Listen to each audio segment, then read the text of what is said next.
think this is my second time in Attollo, but I've been here several times, but the second time speaking, and love the work that is happening here. Think very highly of the founder, of course, Jordan, and Leo's leading it now. Just two amazing young men doing amazing work, and so I'm delighted to be here. So upbringing, background, Pennsylvania, yes, and Chambersburg. Chambersburg is probably 90 miles from here. Going towards, and so it's going from here, it's going west, not too far from Gettysburg. Okay. Everybody knows Gettysburg because of the Civil War. And so we're about 45 miles or so from Gettysburg. And so I grew up in the town of Chambersburg. Since we're sort of talking about education a little bit, it might pay to say a little bit about me from an education standpoint. When you look at me, you probably look at the way I am now, where I am now, professor at Harvard. You probably think, boy, he's always been an academic sort of driven person. That's not necessarily the case. And so I was always focused, but for the most part, I was probably focused a little more on sports than I was academics. Loved football, loved track, loved football and track. Didn't like other sports as basketball a little bit, but I never got taller. And so I love basketball, but I didn't have the height for basketball. As a matter of fact, one of the things I remember in basketball, I was pretty athletic, and so I could make a team like in junior high school. But everybody else was better than I was. And so I made the team, and so I knew during warm-ups, I kid you not, I can see it now, Central Junior High School. I knew during warm-ups that was the only time I was going to be on the court. And so I kid you not, made it count. I was a smart kid. And I kid you not, Emily, I would work so hard, I'd be sweating during warm-ups. I'd be doing all kinds of shots, not always making them. And I'd sit down, and I'd be sweating, I'd be like, I knew that's the last time I was on the court. But anyway, why did I tell you that? But that's just, I love it. I can relate. It's true. But I love football. And I played football. I was all right in football. And so, but academics? The only reason why I did well in academics is because my father, pastor, preacher, strict, and there were 6 of us, was like, if you bring anything lower than the C in the house, you're not playing. I'm going to take you off the team that day. And he wasn't joking around. He meant it. And I tested it a couple times. And I'll see y'all in about a month because I can't gotta play. bring up the grade. Got to bring up the grades. And that frustrated coaches. Oh, my goodness, they couldn't stand that. But that's the way he was with all my brothers. And there were 5 of us. And so we were athletes and whatnot. And so that was sort of the background. Then, of course, I graduate from high school. I do pretty well, but I do pretty well probably because athletics were so important. And then I go to Millersville, just down the street, loved it. I went there not really knowing, is this more background than what you want? No, I'll take it. I love it. I went there not knowing what I wanted to do, but I was sort of recruited for football. And so that's what I was focused on. Then I get into Millersville, run into a professor, Lillian Zanku, and another Hazel Jackson, and they talked about my writing. I never really thought of myself as a writer until I got to college, and I would write in sort of these introductory English classes that everybody has to take. They were like, "You can write." I thought, wow, I can. I thought I just played football, and so I eventually became an English major and an English teacher. That's where Hazel Jackson influence came in. Incidentally, Hazel Jackson, they named a school after her here in Lancaster. She's an amazing educator and scholar and community person here in Lancaster. And so I become an English teacher, graduate English major, do my student teaching at McCaskey, and the rest is history. I'll pause. That was sort of the background up to sort of when I did my professional work at McCaskey. I appreciate that. Absolutely. So thinking back, I guess, to your pre-kindergarten through secondary education time, who is a mentor or teacher that you still remember to this day as someone who influenced your life? Yeah. And why, like, what was the thing that made them so memorable even to this day? Yeah, it's a great question. I would probably say there are a few that come to my mind immediately. One are my parents, obviously. Well, maybe not always obvious. I shouldn't say obviously, but they were for me. One was their groundedness and faith, which played a huge and continues to play a huge role in my life. And so they they raised us in the church is the way I would describe it, meaning I was in church all the time. At the time, I wasn't crazy about it at all. Literally, sometimes every night of the week. But when I look back on it, tremendously a blessing, and I'm really grateful for it. And I end up trying to do the same thing for my sons. So I'd say my parents for sure, and also the academic push and sort of a respect for hard work and the importance of hard work. So that I'd say my parents. The other were teachers, and a combination of coaches and teachers. One teacher I talk about all the time, Miss Scritchfield, and she was an English teacher, and she's the one that I remember made me do something I didn't want to do, and I did it. And she made me do it by saying, not only do I have to do, it was basically memorizing a poem. And she made me memorize that poem, and she made me write another poem. I think the last time I was here, I gave both of those poems. I'll save you today, but that had a huge influence on my life. And then I would say coaches also. Coaches played a huge role in my life. They push in a very different way from academics, but they push, and when I say a different way, they're in your face. Yes. Like in your face, literally. Let's go. Now, if a teacher did that in your classroom, you'd be like, what? What do you get out of my face? But coaches, you allow them to do that because it's a different space. And I feel like whether it's Coach Cave, Coach Burgoon, Coach Purvis, coaches had a huge influence in my life during that period that you're talking about, K-12 up into school, going to college. Okay, so it sounds like different people in your life influenced you in different ways to build kind of this, to build you up in different... Absolutely. And some of it was personal, family. Some of it was what we might call professional. It is in an educator setting. Some of it was spiritual. I mean, there are a lot of, as I said earlier, I grew up in the church, and so there were a lot of ministers, pastors, places that I would go. I grew up in a charismatic church, and so in a charismatic church, we do like this during church. Oh, yeah. People get up, they move around, they jump around. I loved that growing up. And so there would be people that I would see who were a part of that, and that was more musical. Your question's a good one, because I didn't really put in there how much I'm inclined to music and song and that part of expression. But I think it also comes back to influences and influencers in that space that I grew up in, church and spirituality.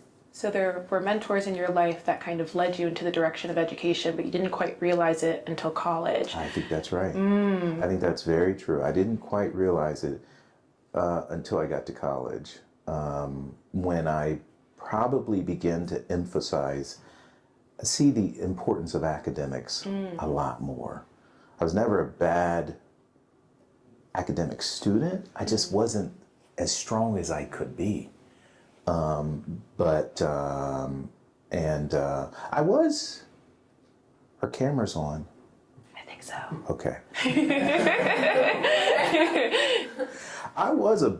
There was a period in my life, and I'm not trying to turn this into like some Oprah confession show. That's okay. I feel like we're on the set of Oprah right now, so it works. There was a time in my life when I was bad. I had an attitude. I was confrontational. I didn't mind fighting. There was a period in my life when I was that way. So let me give you an example. Should I give people an example of me being bad? Well, let me just be honest. This is in elementary school, and I don't know where you guys went to elementary school, what your schools were like, but back in the day when I was in school, if you were bad, one of the things they made you do during recess was stand on the line. I don't know, does that sound familiar? Yes, it does. And what torture. Like, you stand on the line while everybody else plays, and you stand right there. And so I can see this as plain as day. Stevens Elementary School, I was prone towards cantankerous behavior, and I ended up on the line, which I feel like the line, if the line was alive, it'd be like, yo, Irving, good to see you again. Come get your spot, Irving. And so I went to the line. It's like what I was used to. Then there was a guy, I remember his name. I won't say his name because he and I are still friends, and we follow each other on Facebook.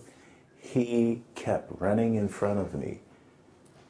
Irvin's on the line, Irvin's on the line. He just kept doing that. Irvin's on the line, Irvin's on the line.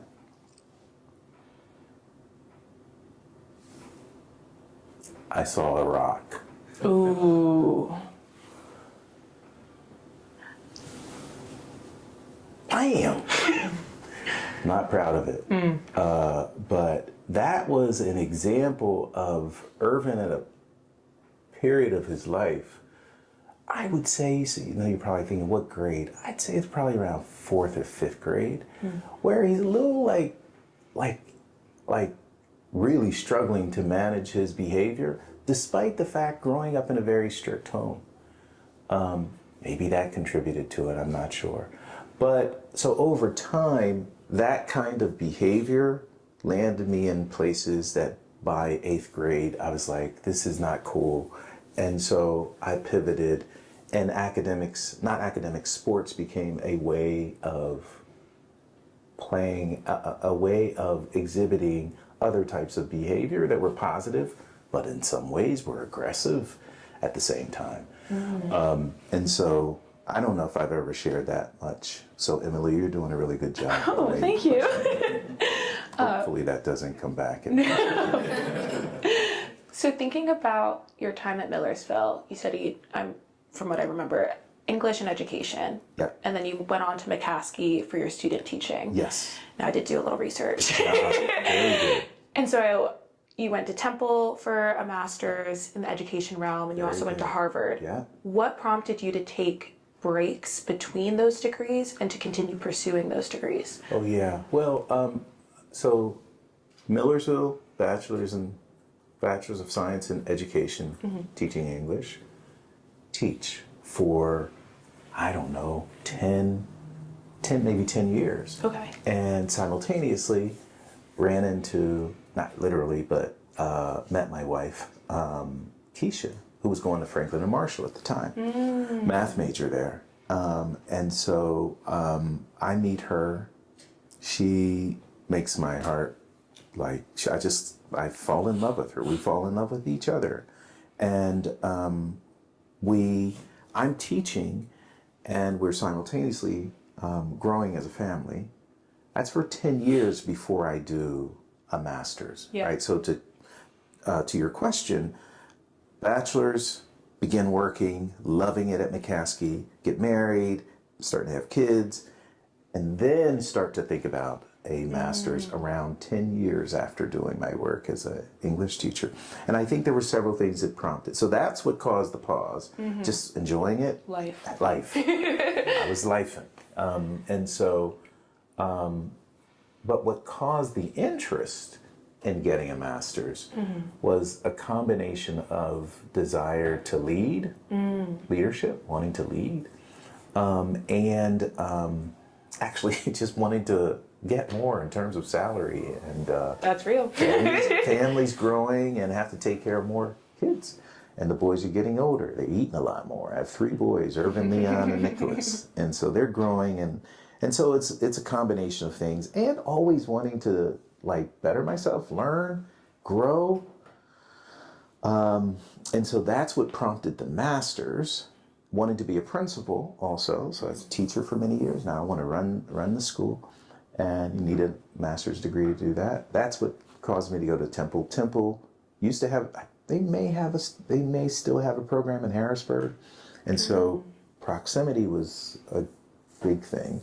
Just drive to Harrisburg to work on my master's, and took some classes in Philadelphia also, and then became a principal, and was principal for several years. And again, the same thing: leadership prompted, wanted to grow and impact and salary and so forth and so on. And that's what triggered wanting to go to Harvard to get my doctorate. I actually just wanted to get my doctorate, but then when I wanted to, when I was thinking about places to get my doctorate, I have always had a desire, even as a child. I look back on this, I think to myself, I've always had a desire. If I'm going to do something, I want to do it big. I want to do the best. I feel like there are people in this room who think like this. And they don't want to just do something. They want to do it like at the best level they possibly can. The first example of me thinking that way came when I was in high school. When I started playing football, and I was getting okay. I was pretty good for Chambersburg. I was pretty good. Running back, linebacker, 9th grade. In 9th grade, I was starting at the 9th.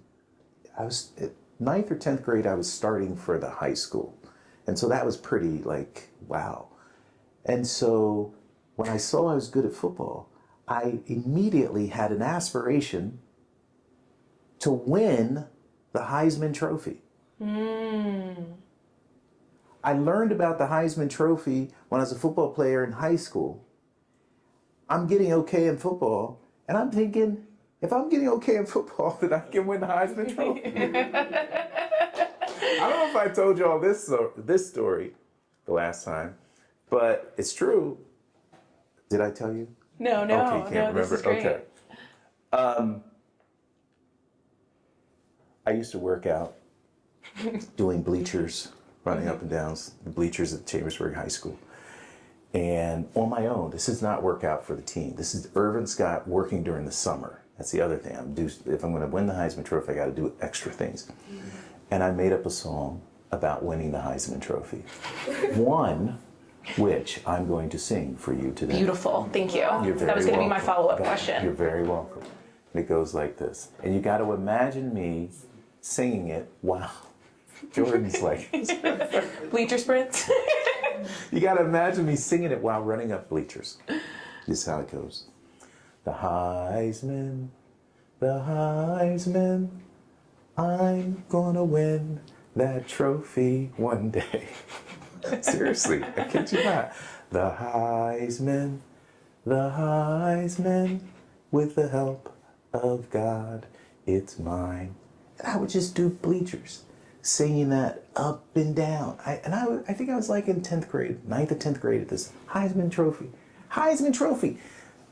Travis Hunter won the Heisman Trophy this year as the best college football player in the country. Irvin Scott, Chambersburg, Pennsylvania, having a song, making up a song about the Heisman Trophy while he worked out. 30 seconds. Turn to your neighbor. What's your takeaway from that story? 30 seconds. Okay, everybody has to talk real quick. Sounds like I should be making up more songs. That is a good point. Thank you. I'm also recognizing that everything we say is going to get picked up. Has another good point. But they can edit that and cut it out.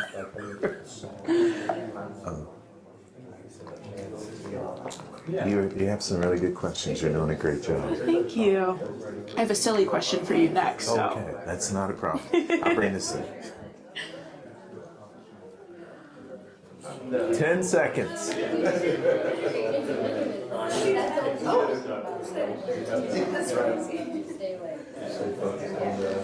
5, 4, 3, 2, 1, 0. This is what I teach in class, so Leo's familiar with this. Anyone want to say? Sure. I think it was interesting because I used to, I'm a musician. I used to play in the drum line. Sure.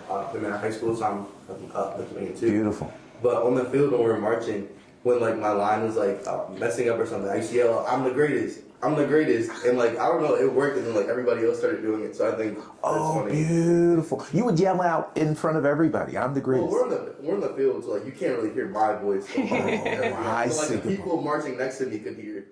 That's So it was beautiful. like kind of like I guess a battle cry. Yeah, but that's beautiful example. The battle cry wasn't so much for everybody else as it was for you. Yeah. And so the singing, no one was around, but it was motivating me. And it was motivating me to do something that was exceptionally high. I never won the Heisman Trophy. But I did become a professor at Harvard. Something exceptionally high that I never could imagine I could do. I was singing about it, but it manifested itself in other ways. And so, yeah, that comes back to your question around degrees and what. And so when I said I'm going to get my doctorate, I tried it 2 places.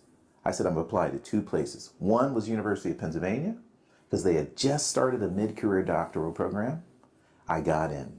I was grateful for it. And then the other was Harvard. I got in. And I said I'm going to go there.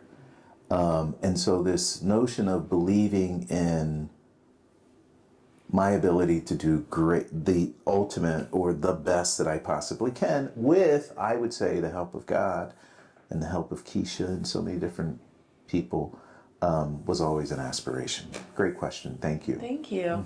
Okay, so this is a underdeveloped question that I was thinking about as you were speaking about your 3 sons. Yeah. As you smile every time that you talk about them, which is awesome.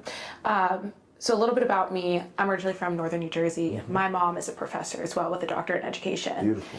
And a professor of mine in college once kind of posed a food for thought about how she thinks about the impact that she has on her kids' lives being a professor. And I know that that is what inspired me in a lot of ways to pursue education.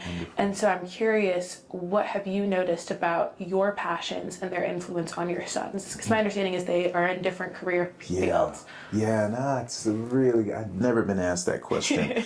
But I know I'm having an impact, and I would say it's a joint impact because I can't have an impact without Keisha. And so what have I noticed? I would say they all, thankfully, are grounded in faith. It starts there. And so how they manifest that may be different from the way we do now as their parents. But they're finding their way in their relationship, we would say, with God, which is really, really important to us, excuse me. The other is the individuals they have fallen in love with.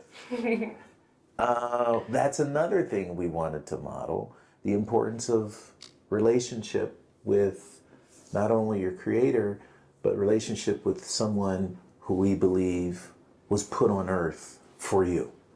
In my case, it was Keisha. We've been married for 34 years, thankfully. Thank God. Thank you. In Irvin's case, it's Megan. In Leon's case, it's Tiffany. In Nicholas's case, it's Holly. And so those women have helped to complete those men that we gave life to. And so that's another way that we see it playing out. And then that's manifesting in the way that they are becoming fathers. And which is just so amazing to experience. They all have children, and they've got 4. Altogether, we have 4 grandchildren. So Irvin has Nehemiah, Leon has Noel, Nicholas has Jackson, and Noah, who just arrived. Noah. So 3 boys, 1 girl now. Noah just arrived December the 7th. And so they call me, well, Noah not yet, because she's just a month, but they call me Pop Pop and my wife Gigi. And so your question, I have to answer first. You see how I answered it? Anchored in spirituality, then in love and relationship, and now in profession. I see that manifesting itself in different ways, although they aren't all in a way that I would say is built off of what I've led them to do. Irvin is an English teacher. I think that potentially has some influence.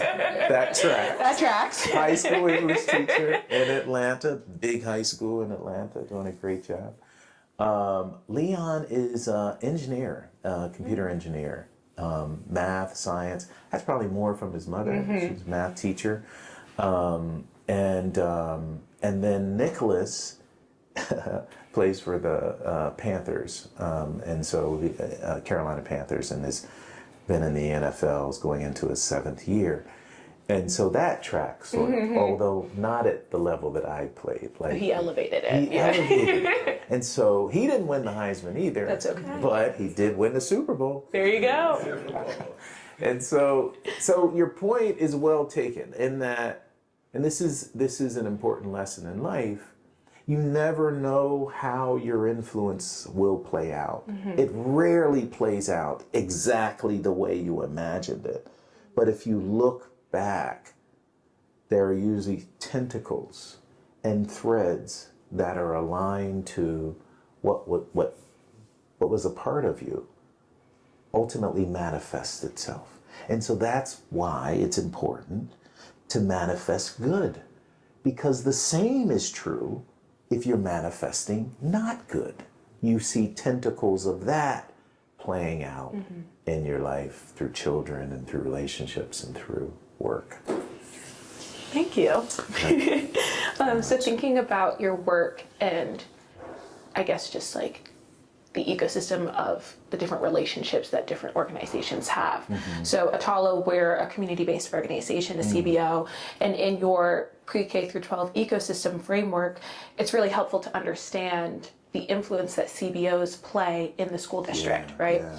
I'm curious if you are also noticing an observation that I've made within our school system. So I'm noticing a shift in the roles that CBOs are playing with the rise of just like our high school students facing mental health crises. And so I'm noticing that our school counselors are starting to prioritize that, which makes total sense, leaving a gap between the career development and the leadership development. And so I see us in our organization really filling that gap. I'm curious if you've noticed that as well. Wow, that's an astute observation. It's a very astute observation. I wouldn't say that I have necessarily noticed it, but from the standpoint of how things are happening, nationally or state or locally, I could see why that could be true. Like, I mean, I'd want to like research that and test it and see if that hypothesis is what you're suggesting is indeed the case. But it's a logical way to think things are playing out. And here's what I would say you're basically saying. I'm going to play it back to you.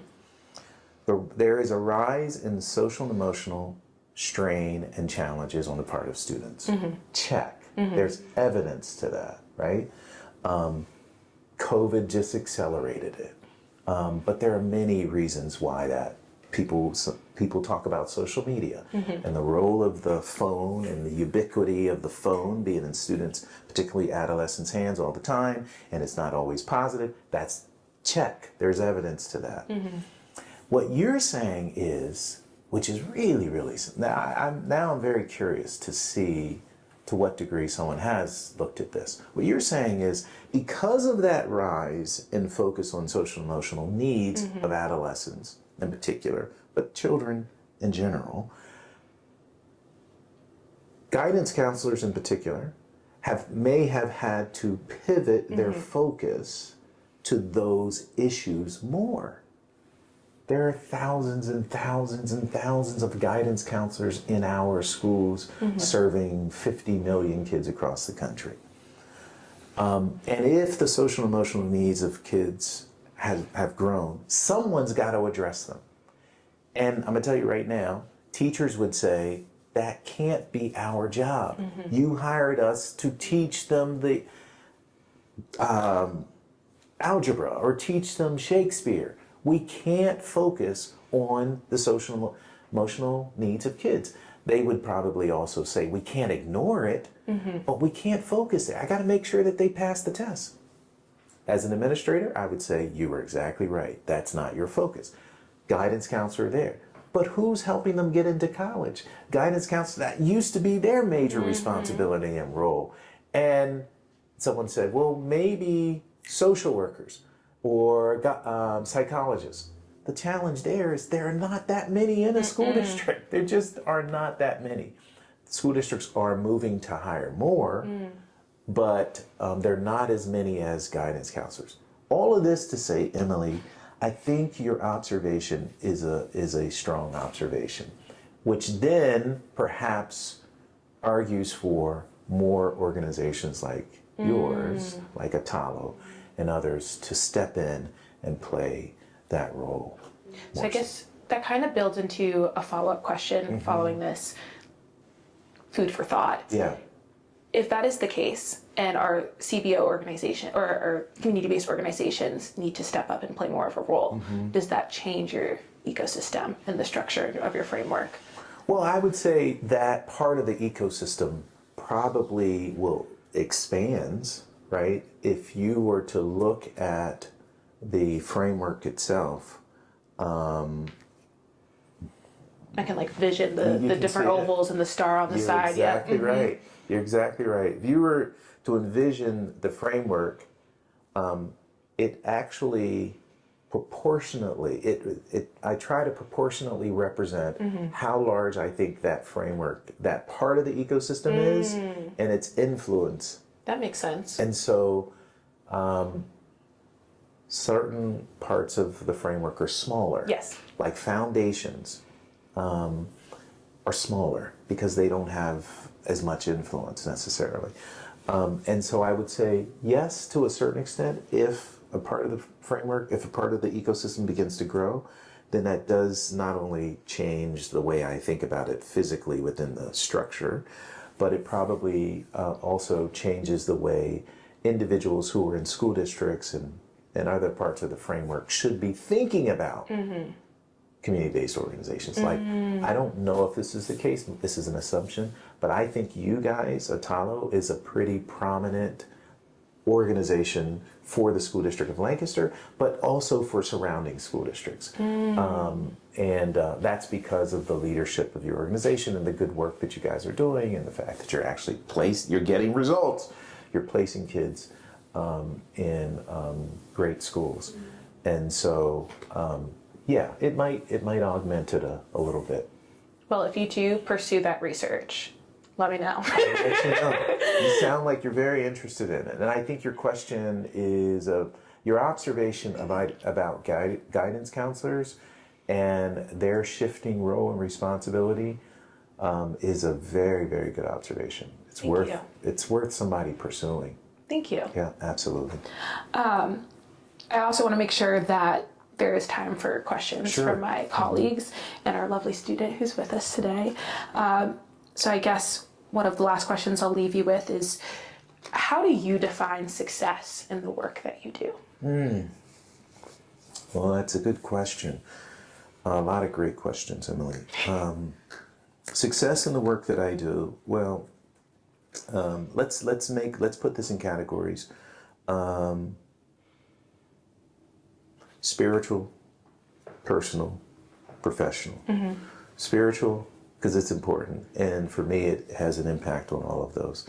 Spiritual is just daily seeking to be the best that I can be, and to be able to be in a position to hear the call, I would say, of God. Others might have a different way to think about it. And so that's important. And then reflecting who I am. Like, I knew I was coming to talk today, and when I got up to do my devotions, one of my prayers was that my talk was impactful for whoever was listening to it. So that thread of having things intersect having my spirituality intersect every part of my life is important. Personally, just being the best husband, father, and pop that I can be, and trying my best to get to a single-digit handicap in golf, which Jordan is already. And then, y'all think I'm playing? No, not at all. Y'all know I'm not playing, right? I believe you on that one. I believe you. Double digit, single digit. And then professionally, which is the way I live out my work and influence in education, trying to build as many great leaders. Leo Silva, one of my former students at Harvard, great leaders as possible. Trying to, so I train leaders all over the country, in the world, through master's program, doctoral program. So that's the way I'm influencing the ecosystem now, by building leaders. Another important part of my work is the Leadership Initiative for Faith and Education. And that's an initiative that I'm starting at Harvard, where I'm trying to build stronger partnerships between faith communities and public schools in a way that is safe and brave, and that leads to improving educational outcomes for kids. So Interesting. One day, in terms of success, if there are convenings, like a big national convening where faith and education partners come together and they talk about the work that they're doing, and they're like 500 people in the audience, that would have been a check for success for the work that I'm doing. That's awesome. I do have one more question for you, but I'm going to save that until Sounds good. the end. So would like to open it up, Shiloh. Absolutely. Thank you so much for teaching English for so many years, because I think that a lot of people underestimate the impact that being educated in literature can have on your perspective on the world, social movements, all of that. One of my most impactful educators was my AP Lit teacher at Manham Central High School. Beautiful. Years ago. And I actually studied English and international affairs in college, because I really wanted to look at the intersection of how the greatest writers broke canonical norms and all of that, to really talk about social movements. But this is sort of just a fun question.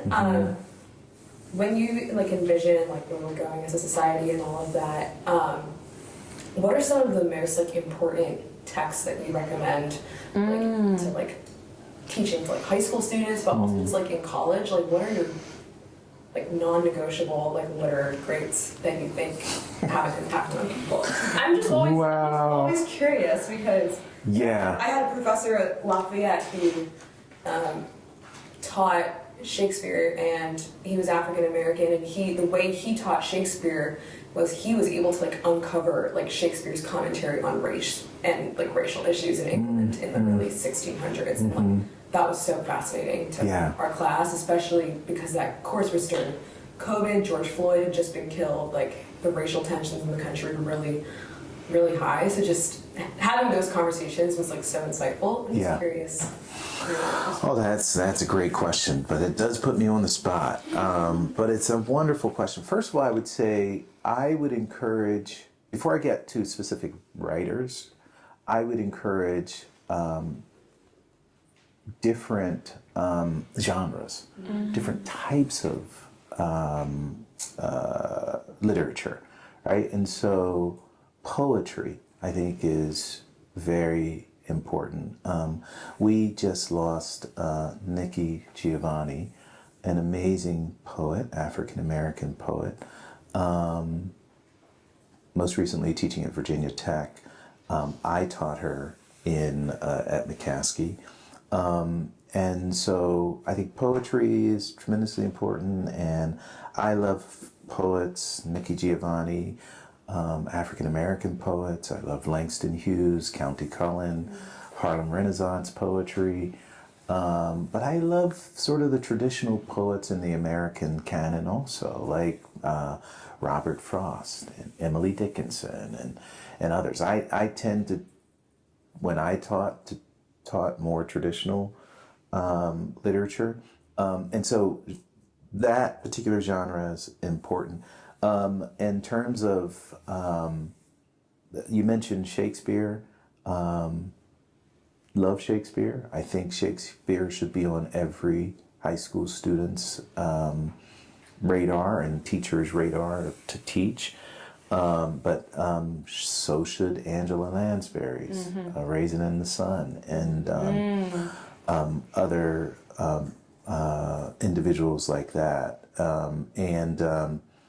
The Greek plays, I think, are tremendously important for students to understand and know the power of. In terms of novels, I was a big fan of Toni Morrison. I think, and it concerns me that she would be on some banned lists these days. We taught Beloved, Another good one. and it's an amazing book. I taught Beloved, and the way I taught Beloved, we read the book, and then as a way of analyzing the book, we put Setha, who is, of course, the main character in Beloved, we put her on trial. And the class became, for like 2 weeks, a trial of Setha. And we had lawyers, we had jurors, I was the judge, of course, and and I did this for like 5 years that I taught that novel. Students loved it. One of the students who was one of the lawyers actually became a lawyer and is an amazing lawyer. So yeah, Ralph Ellison, John Steinbeck, all the traditional, Gabriel Garcia Marquez. These are individuals that I feel like we should never get away from. But I think we should be, I gave you more traditional, but I think a teacher who is in there, who's younger than I am, should be bringing writers and poets that are of today that I may not be as familiar with. Yeah, that's what I would say to that. But literature, you started off by saying literature is sort of, my words, not yours, sort of foundational to understanding movements in the world. That's exactly right, and I think that is very true. And that's why it should be required for all high school students. So I taught AP Lit also. Best. Yeah, it was always at 7:50. It was like the first class of the day for my senior fall semester. My resolution for 2025 is to limit my screen time and Yeah. reading. Oh, that's important. Yeah. And I would even say, and I know I'm sounding old, but I would even say getting away from like Audible and whatnot, but actually having a book in your hand.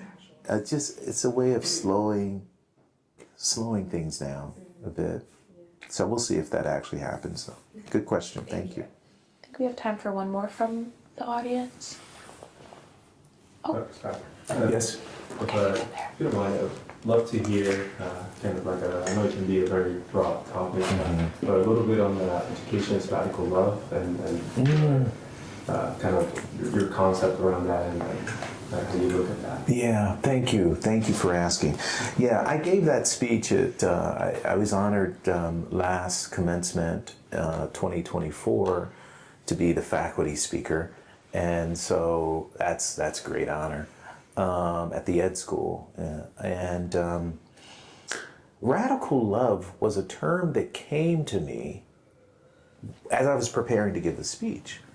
But subsequent to giving it, I looked up radical love, and I wasn't the first one to actually use that. There are other people who've talked about it. I don't think there's a book or anything like that.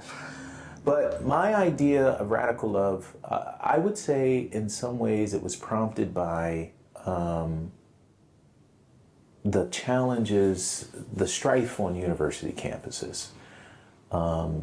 Even at the commencement that I referred to in 2024, last commencement where I spoke about radical love, it was a minor demonstration, not during my speech, but during that event, where, and of course, the conflict between the Palestinians and the Gaza conflict and Israel was at the heart of it, and of course it peaked over the past year or so. But so part of me giving the speech was connected to those events, and the idea of radical love was, and in the speech itself I gave tenets about it, but one of the things that I was trying to convey was we need a type of love that runs counter to what most people think you should do. Most people would say, if someone, I mean, it goes back to Christ, and if someone slaps you, you should slap them back. Well, radical love would say, slap me over here. I'm gonna still love you. That's not a concept I started. Christ said, if someone smacks you, turn the other cheek and give them the opportunity to smack you over there. And then let them know you still love them. That's radical. Radical love is everybody in my posse thinks a certain way. I'm going to step out of my posse and tell my posse, I don't believe the way you do. I'm going to love them anyway. That's radical. And that's not easy to do. That's not easy for me to do. Radical love is when people tell you you should think a certain way. Like leaders are in charge of you. And they're like, think this way. Think this way. Think this way. I think that's what's happening in this country. Leaders, you should be like this. Be like this. Be like this. And for whatever reason, whether it's spiritual, whether it runs counter to your conviction, you're like, I'm sorry, you're in charge. You're in charge, but I don't believe like you. Or your faith. Most people in your faith, they are telling you to do a certain thing or be a certain way. Radical love is like, I believe I am going to love something or somebody despite all the power that comes against me to do something different. I think that's some of the ways I would describe it. Right now there's so much groupthink, and it's on both sides. It's on all sides. It's happening in faith communities. It's happening in political communities. It's happening in racial communities. It's happening so much because of this that people are like, yep, I believe it. Yep, I believe it. Yep, I'm going to do it. And I think it's unhealthy. Let me say this last thing. I feel like I have to watch that. I've noticed it in my own life, my own experiences. And so I'm working on it myself. Thanks for the question. Thank you. Do you want to make space for Validia, because she has a question as well? I'm Validia. I'm a student a senior at Manheim Township High School. Oh, wow, great. I got a pretty simple question. Like, what would you tell, like, either your 4th or 5th grade self, or like just the phases in your life where you've gone through like a bad phase? What would you tell your younger self in those phases? Oh, wow, that's a great question. Thank you. Say your name again. Validia. Validia. I would say in my elementary school years, I would say to myself, chill. Yes. Chill, boy, you ain't all that. Yes. That's what I'd say to my elementary school years. Middle school, I would say, don't. After I tell you all this, I'm gonna tell you what not to do. Don't say, "Oh, okay." I would say someone will love you eventually. I couldn't get a girlfriend in middle school, but anyway.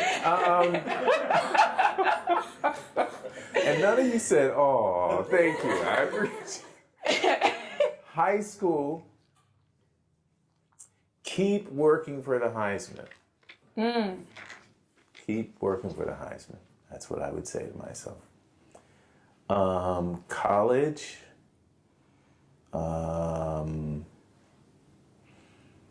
I would say, good question. I gotta find something for college. Give me a second. College. What would you say to yourself in college, Irvin? I would say something spiritual, probably like God's got it all in control. Because that was a rough time. God's got it all in control.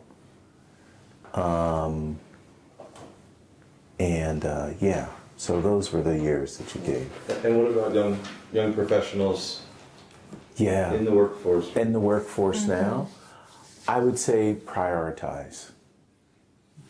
Prioritize. Get your priorities right. Figure them out.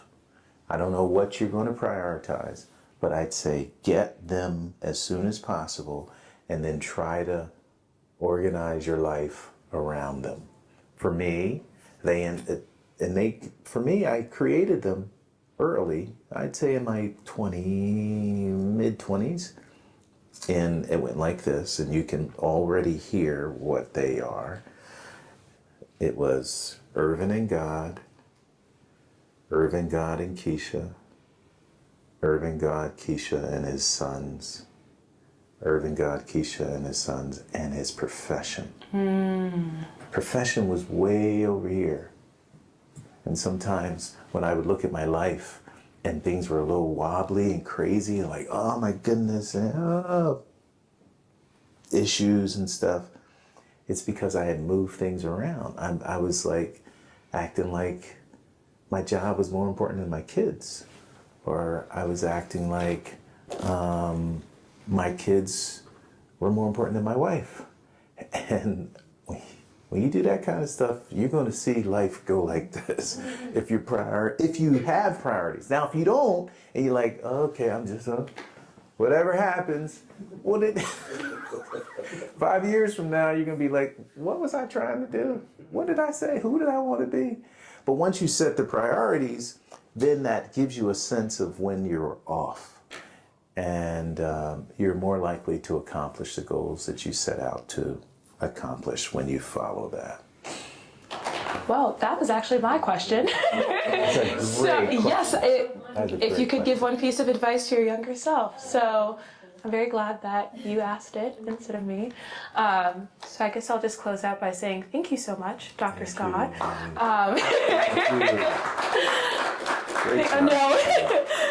But I do really appreciate how so effortlessly you were able to describe your embodiment of integrating your values. Oftentimes I hear this phrase of work-life balance, work-life balance, work-life balance. And even in your last example of the advice you'd give to your younger professional self, you demonstrate that it's how do these things play together and how do they integrate into your goals, of which it sounds like your devotion was successful, as I do believe that you impacted not only me but our audience as well, and just truly like thank you for doing the work that you do. I said this earlier, my mom is a professor and she is one of the only women of color in her field that I visually see, and so because I recognize some of us are people of color, but you don't always can tell. I do appreciate that you are leading by example in spaces that I hope to one day enter, and I know that our students will aspire to be. Beautiful. So thank you. You did a beautiful job. It's an honor to be here. Thank you, guys. Thank you.